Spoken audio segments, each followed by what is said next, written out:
Morning friends. ഇന്ന് വളരെ പ്ലഷർഫുള്ളായിട്ടൊരു morning വാക്കും റൈഡിങ്ങൊക്കെ ആണെന്ന് തിരക്കുണ്ടായതുകൊണ്ട് വീഡിയോ ചെയ്യാൻ പറ്റിയില്ല. വീട്ടിൽ വന്നു കഴിഞ്ഞപ്പോൾ എന്നാൽ ഒന്ന് ചെയ്തേക്കാമെന്ന് വിചാരിച്ചു. നമ്മൾ എത്രമാത്രം രാഷ്ട്രീയത്തിൽ നിന്നൊക്കെ വിട്ടു നിന്നാലും ചില സന്ദർഭം ചില അഭിപ്രായം പറയേണ്ടി വരും അല്ലേ. കാരണം രാഷ്ട്രീയം എന്ന് പറഞ്ഞാൽ രാഷ്ട്ര പുനർനിർമ്മാണ പ്രക്രിയയാണല്ലോ. എന്തായാലും ഇന്നിപ്പം നമ്മളെ സംബന്ധിച്ചൊരു പുതിയ പടക്കങ്ങൾ കേട്ടിട്ടാണ് നമ്മൾ ഇന്ന് ഉണർന്നു വന്നതല്ലേ. അതായത് നമ്മുടെ പാർട്ടി CPIM പാർട്ടി കോൺഗ്രസ് നടക്കുകയാണ് മധുരയിൽ.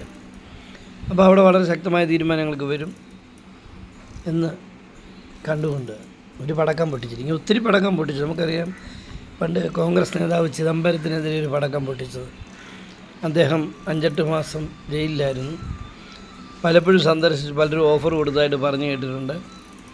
നിങ്ങൾ ഇതെല്ലാം പിൻവലിച്ച് ഒരു മന്ത്രിയാകാമെങ്കിൽ പ്രശ്നങ്ങളൊക്കെ തീർത്തു തരാം. പക്ഷേ അദ്ദേഹം അത് സ്വീകരിച്ചില്ല. കോടതിയുടെ നിയമത്തിൻ്റെ പരിരക്ഷണം ലഭിച്ച് അദ്ദേഹം പുറത്തു വന്നു.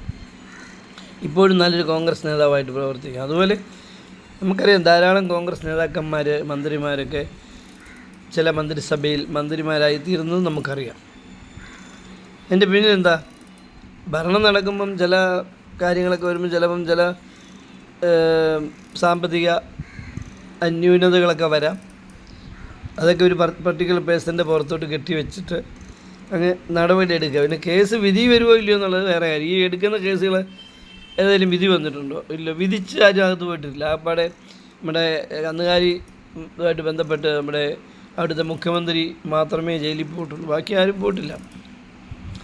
അപ്പോൾ ഇവിടെ കേരളത്തിൽ വളരെ ഭയങ്കര ഒരു മാറ്റം ഉണ്ടായിക്കൊണ്ടിരിക്കുന്നത്. നമ്മൾ എല്ലാ പിടിയും എല്ലാ തരത്തിലും നമ്മളെ തഴഞ്ഞ് സാമ്പത്തികമായി ഞെരുക്കി കേരള ഗവൺമെൻറ് രാജിവെച്ച് പോകണം, അല്ലെ പിരിച്ചുവിടും, സാമ്പത്തിക പ്രതിസന്ധി ഉണ്ടെങ്കിൽ പിരിച്ചുവിടാം, അങ്ങനെയൊക്കെ വലിയ സ്വപ്നങ്ങൾ കണ്ടു.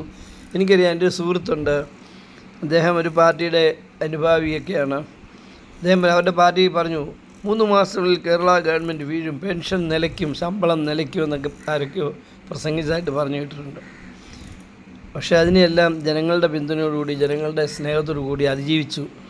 ഇന്നിപ്പം വെന്നിക്കുടി പാറിച്ചുകൊണ്ട് സാമ്പത്തിക പ്രതിസന്ധിയെല്ലാം തരണം ചെയ്ത് 90% തരണം ചെയ്ത് മുമ്പോട്ട് വന്നിരിക്കുകയാണ്. കാര്യങ്ങൾ സെസ്സുമൊക്കെ വന്നു കഴിയുമ്പം അതായത് സാമ്പത്തികമുള്ള ജനങ്ങൾ ഗവൺമെൻറ്റിൻ്റെ പ്രവർത്തനങ്ങളിൽ സഹകരിക്കണം. അങ്ങനെ വരുമ്പം ഈ പ്രശ്നം തീരും. നമ്മൾ solely dependence to government, central government എന്നുള്ളത് മാറി നമ്മൾ സ്വയം പര്യാപ്തതയിലേക്ക് എത്തണം. ഇത്രയും വികസിതമായി സംസ്ഥാനത്തിന് അത് കഴിയും. കാരണം ടൂറിസ്റ്റുകളൊക്കെ എന്തുമാത്രമാണ് വരുന്നത്. നമ്മളൊന്നും ശരിക്കും ചിന്തിക്കാത്തൊരു കാര്യം, ടൂറിസം കേരളത്തിൽ ഭയങ്കരമായിട്ട് വിജയിച്ചു. നമ്മുടെ ടൂറിസ്റ്റ് കേന്ദ്രങ്ങളെല്ലാം തന്നെ ഫുള്ളാണ്. അത് ദേശത്തു നിന്നുള്ളവരും നമ്മുടെ വിദേശത്തു നിന്നുള്ളവരും ഒക്കെ. വിദേശത്തു നിന്നുള്ളവർ താരതമ്യം ഇപ്പോൾ കുറവാണ്, സാമ്പത്തികത്തിൻ്റെ പ്രയാസമൊക്കെ ആയിരിക്കും. പക്ഷേ ദേശീയമായി നമ്മുടെ മറ്റ് സംസ്ഥാനങ്ങളിൽ നിന്നും നമ്മുടെ സംസ്ഥാനത്തുള്ളവരും തന്നെ ധാരാളം യാത്ര ചെയ്യുന്നുണ്ട്. യാത്ര ചെയ്യുന്നതിൻ്റെ ഗുണം മനസ്സിലാക്കിയിട്ടുണ്ട്. യാത്ര ചെയ്യുമ്പോൾ നാം നേടിയെടുക്കുന്ന അനുഭവ സമ്പത്ത് ബാങ്കിൽ പൈസ കിടന്നാൽ കിട്ടത്തില്ല, അതെടുത്ത് ഉപയോഗിക്കണമെന്നുള്ള ബോധ്യം നമുക്കും ഉണ്ടായി, ഇന്ത്യയിലെ ജനങ്ങൾക്കും ഉണ്ട്. അതാണ് നമ്മുടെ കേരളത്തിലെ ടൂറിസ്റ്റ് സമാധാനമുള്ളതുകൊണ്ടും ഇവിടെ നല്ല ഭക്ഷണം കിട്ടും, നല്ല ജനങ്ങളാണ്, നല്ല ഒരു സോഫിസ്റ്റിക്കേറ്റഡ് ആയിട്ടുള്ള ഒരു ലോ ഇവിടെ ഉണ്ട്, നല്ല പോലീസുണ്ട്, എല്ലാം നല്ലതാണ്. അപ്പം അങ്ങനെ വന്നപ്പോഴാണ് ഇവിടെ ഇത്രയും വളർച്ച ഉണ്ടായത്. ഈ ഗവൺമെൻറ്റിനെ അല്ലെങ്കിൽ ഇവിടെ ഭരിക്കുന്ന ഗവൺമെൻറ്റിനെതിരെ തക്കം തോന്നി. ഇപ്പം പാർട്ടി കോൺഗ്രസ്സിൽ ചില തീരുമാനം വന്നപ്പോൾ ഒരു പടക്കം പൊട്ടിച്ചു. 2016 ഇലക്ഷൻ സമയത്ത് അതുപോലെ നമുക്കറിയാം കഴിഞ്ഞ അസംബ്ലി തെരഞ്ഞെടുപ്പിലൊക്കെ ഒത്തിരി ബോംബ് പൊട്ടിച്ചതാണ്, ഒന്നും ഏറ്റില്ല. ഇതും എങ്ങനെയാണ്, ഒരു ഹൈക്കോടതിയും 2-3 കോടതികളും ഒരു കാര്യമില്ലെന്ന് തള്ളിക്കളഞ്ഞ കാര്യത്തിലാണ് ഒരു കേസ്. ആ കേസ് എടുക്കുന്നത് കൊണ്ട് അത് നിയമത്തിൻ്റെ വഴിക്ക് പോട്ടെ, പക്ഷേ അത് നമ്മുടെ കേരളത്തിൻ്റെ വികസനത്തെ ബാധിക്കാൻ നമ്മൾ ഇടപെടുക്കത്തില്ല. ഇവിടുത്തെ വിദ്യാസമ്പന്നരായ ജനങ്ങൾ കാര്യങ്ങൾ മുൻകൂട്ടി കണ്ടുകൊണ്ട് പ്രവർത്തിക്കുമെന്നാണ് നമുക്ക് മനസ്സിലാക്കാൻ കഴിയുന്നത്. തീർച്ചയായിട്ടും ഒന്ന് ആലോചിച്ച് നോക്കി, എത്ര പാനിക്കായിരുന്നു. മന്ത്രിസഭാ യോഗം കൂടിയ ചായ കൊടുക്കാൻ പൈസ ഇല്ലാത്ത സ്ഥിതി വരെ വന്നിട്ട്, എന്നുവെച്ചാൽ ഞാനതൊരു ആലങ്കാരികമായി പറയുക. അവിടെ നിന്നാണ് പിടിച്ചു കയറി. ഇപ്പം കുടിശ്ശികയൊക്കെ കുറച്ച് പെൻഷൻ, നമ്മുടെ സാമാന്യ ജനങ്ങളുടെ പെൻഷൻ 4 മാസമായിട്ട് കുടിശ്ശിക, ബാക്കിയെല്ലാം കഴിഞ്ഞു. സർക്കാർ ജീവനക്കാരുടെ ആണെങ്കിലും കുടിശ്ശിക ഉണ്ടായിരുന്നു, കുറേ എല്ലാം കൊടുത്തു, ബാക്കി കൊടുക്കുമെന്നാണ് പറഞ്ഞത്. അപ്പോൾ നമുക്കറിയാം ചില സംസ്ഥാന ഗവൺമെൻറ് ശമ്പളം പോലും മുടങ്ങിയ സാഹചര്യത്തിലാണ് ഇവിടെ ശമ്പളമോ പെൻഷനോ മുടങ്ങിയിട്ടില്ല എന്ന് മാത്രമല്ല കുടിശ്ശികയും കൊടുത്തു തുടങ്ങിയിരിക്കുന്നു എന്നുള്ളൊരു പോസിറ്റീവ് സെൻസ് കാണുന്നത്. ഇത് അടിസ്ഥാനപരമായി ഈ ഒരു നാടിൻ്റെ വികസനത്തിന് വേണ്ടി പണിയെടുക്കുന്നവരെ സർക്കാർ ചില ആവശ്യമില്ലാതെ വരുന്നവർക്ക് ശമ്പളം കൊടുക്കുന്നൊന്നുമല്ല. ഇവിടെ പോലീസ് വേണ്ടേ, ഡോക്ടർമാർ വേണ്ടേ, വില്ലേജ് ഓഫീസുകൾ വേണ്ടേ, പഞ്ചായത്ത് ഓഫീസുകൾ വേണ്ടേ, മുനിസിപ്പൽ ഓഫീസുകൾ വേണ്ടേ, KSRTC വേണ്ടേ, KSEB വേണ്ടേ, വാട്ടർ അതോറിറ്റി വേണ്ടേ, ഫോറസ്റ്റ് സർവീസ് വേണ്ടേ. ഇവിടെയൊക്കെ ഉദ്യോഗസ്ഥന്മാർ ജോലി ചെയ്യുന്നത് സർക്കാർ ജീവനക്കാരോടും അല്ലെങ്കിൽ എന്തായി പറയും, ഇവരാരിത് ചെയ്യും? നമുക്ക് സ്വാതന്ത്ര്യം കിട്ടിയ കേരളത്തിൽ അന്ന് എന്തായിരുന്നു, 345 പാലങ്ങളും നമ്മുടെ infrastructure is very poor, very നല്ലിയായിരുന്നു. അവിടെ നിന്നാണ് ഇന്നത്തെ ഈ നിലയിലേക്ക്. ഇതൊക്കെ ചുമ്മാ ഉണ്ടായതാണോ?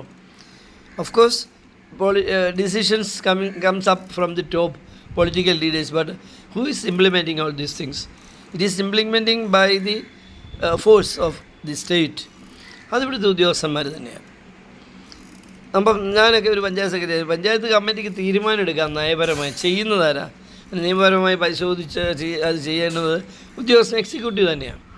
അപ്പോൾ അത്തരത്തിൽ ആണ് ഇവിടെ ഈ കാര്യങ്ങളൊക്കെ നടന്നത്. അപ്പോൾ തീർച്ചയായിട്ടും ഈ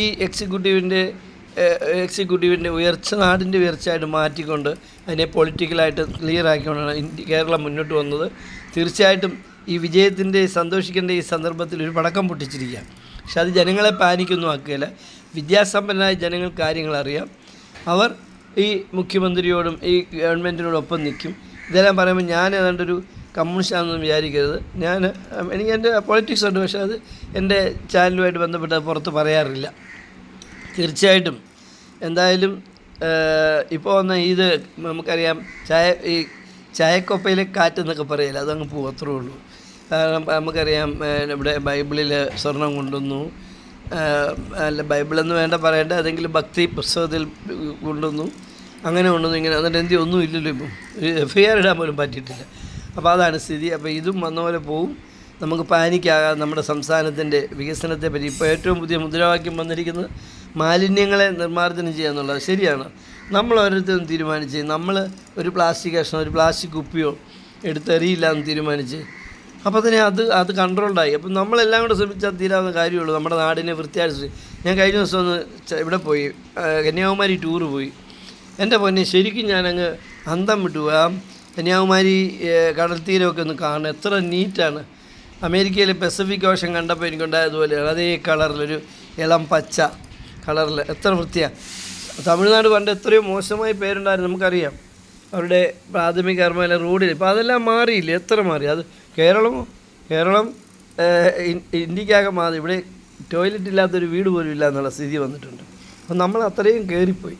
തീർച്ചയായിട്ടും നമുക്ക് നമ്മുടെ പരിസരം വൃത്തിയായിട്ട് സൂക്ഷിക്കണം. അപ്പോൾ പ്ലാസ്റ്റിക് കുപ്പികളോ അല്ലെങ്കിൽ എന്തെങ്കിലുമൊക്കെ ലേബിൾസോ റോഡിൽ എറിയാതിരിക്കുക. ഇനി ഒരെണ്ണം നമ്മൾ കണ്ടാൽ നമ്മൾ തന്നെ എടുത്തത് ഡസ്റ്റ്ബിന്നിലിടുക, അല്ലെങ്കിൽ നമ്മുടെ കാറ് സൂക്ഷിച്ച് പാക്കറ്റിലിടുക. എന്നിട്ട് അത് നമുക്ക് നമ്മുടെ ഹരിതകർമ്മസേന വിഭാഗത്തിൽ വരുന്ന സഹോദരിമാരെ ഏൽപ്പിക്കാം. തീർച്ചയായിട്ടും നമുക്ക് ഒന്നിച്ചൊന്നായിട്ട് പോകാൻ പാനിക്കാകേണ്ട. ഇതൊക്കെ വെറും ജിമ്മി ട്രിക്കുകളാണ്, ഓരോ സമയത്ത് പൊട്ടിക്കുന്ന പടക്കങ്ങളാണെന്ന് മാത്രം നമുക്ക് ചിന്തിച്ചാൽ മതി.